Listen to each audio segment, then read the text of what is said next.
No Mitologia de hoje, eu vou contar a história de um dos mais belos romances da mitologia grega, que começa com um sequestro.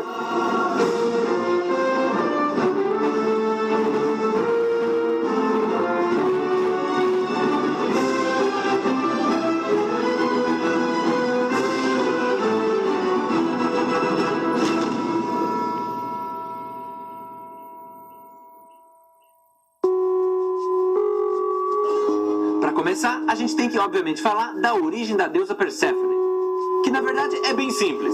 Zeus viu um rabo de saia e mais uma vez não conseguiu manter o zíper fechado, sendo nesse caso Deméter, a deusa da agricultura e da colheita. E para quem está interessado na cronologia, isso foi depois do fim do casamento com Metis e antes do casamento com Hera. De qualquer maneira, assim nasceu Perséfone, uma deusa muito gentil e muito amada por todos. E fora isso, ela também era bem ingênua, mesmo sendo adulta. Mas aí já é culpa da mãe dela, porque Deméter era muito super protetora, ela sempre tratou a filha como criança. E quando Perséfone chegou na idade de namorar, então nem se fala. A deusa da colheita não deixava ninguém chegar perto dela.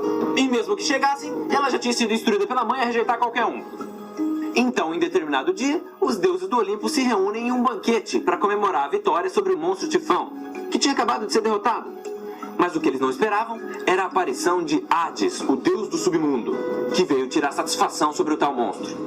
Só que na hora que ele chegou no Olimpo, ele imediatamente viu Perséfone. E pela primeira vez, seu coração gelado bateu mais forte. Mas mesmo assim, ele foi até Zeus e disse que precisava ter uma conversa em particular.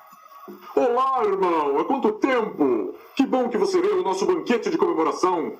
Você com certeza ouviu da minha vitória sobre a Tifão. Tá, chega de papo furado. Todo mundo sabe que você não me convidou para esse banquete, e mesmo que tivesse, eu não viria. Eu só tô aqui para resolver alguns assuntos com você. Para começar, eu sempre soube que você trapaceou na hora de decidir quem ia ficar com cada reino.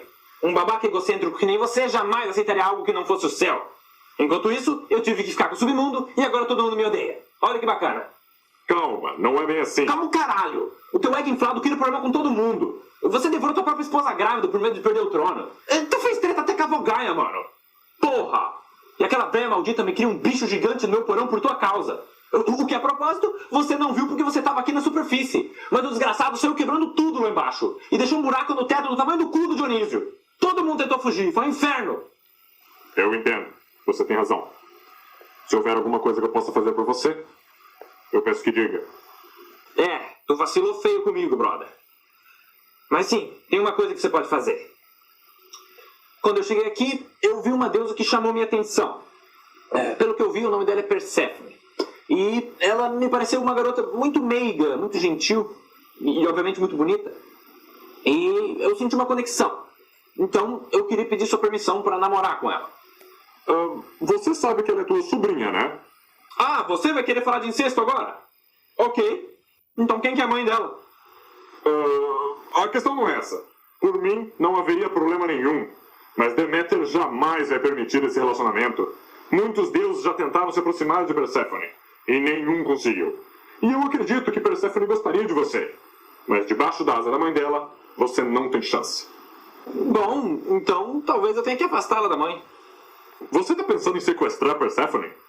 Todo mundo já me odeia, que diferença vai fazer? Então, após as festividades, Perséfone saiu para colher flores, como já era do seu feitio. E Hades discretamente foi acompanhando de longe, contemplando sua beleza e inocência. E quando ela se distanciou o suficiente dos outros deuses, ele subitamente aparece à sua frente. Perséfone se surpreende, mas não se assusta. Então, eles começam a conversar, e a garota rapidamente se vê maravilhada com as histórias que ele contava, com o quão fascinante era o submundo e o quão importante era o seu trabalho lá, chegando à conclusão de que esse deus considerado tão sombrio não era tão mau como todos diziam. Mas mesmo com os sentimentos que estavam surgindo em seu coração, ela obedecia à ordem de sua mãe e mantinha distância. Então, percebendo isso, Hades delicadamente se aproxima e pergunta: "Você confia em mim?" Perséfone hesita por um momento, tentando recuperar o fôlego que fugiu de seus pulmões. E após um doce suspiro que já deixava claro sua vontade, ela responde: "Sim." E antes que mais palavras pudessem ser ditas, ela sentiu seus lábios se aproximando e perdeu o chão. Não, literalmente. Hades abriu um buraco no chão e eles caíram até o submundo.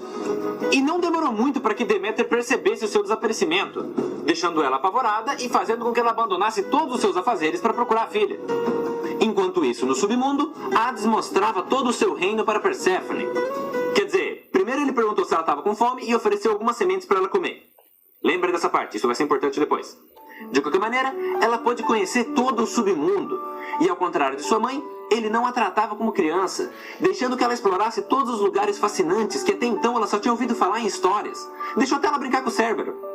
E ao mesmo tempo, Hades era extremamente gentil e atencioso, como nunca tinha sido antes de conhecer a jovem deusa.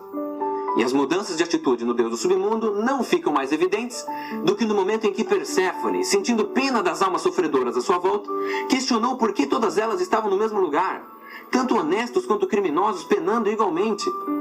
E Hades, que até então só tinha indiferença e desprezo pela humanidade que o odiava, pela primeira vez sentiu compaixão e imediatamente ordenou que fosse construir